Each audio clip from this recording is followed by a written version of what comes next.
एक बार सूरदास जी किसी भजन कीर्तन में जाने के लिए रास्ते से होकर गुजर रहे थे।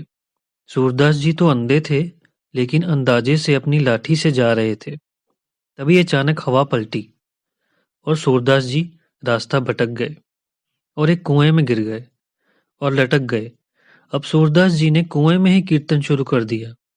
सूरदास जी की सरलता को देखकर भगवान एक बालक का रूप लेकर आए और सूरदास जी को कहा, बाबा, आप मेरा हाथ पकड़ लो। सूरदास जी समझ गए।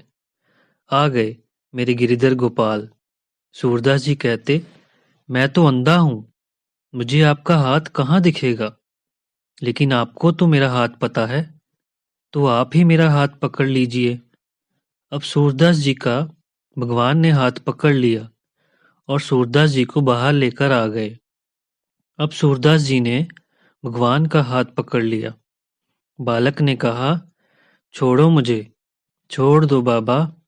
सूरदास जी ने कहा, भगवान, बड़ी मुश्किल से तो आप मिले हैं, आपको कैसे छोड़ दूं? अब मैं आपको नहीं छोड़ूंगा।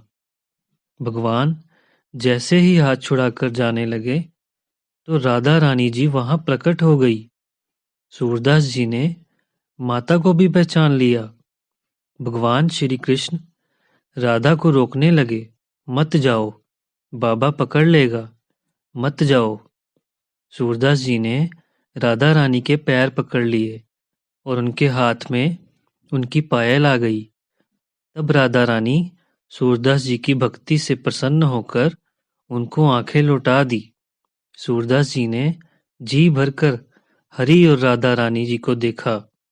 सूरदास जी भगवान से कहा, मुझे एक और वरदान दीजिए, आप मुझे वापस अंधा कर दीजिए।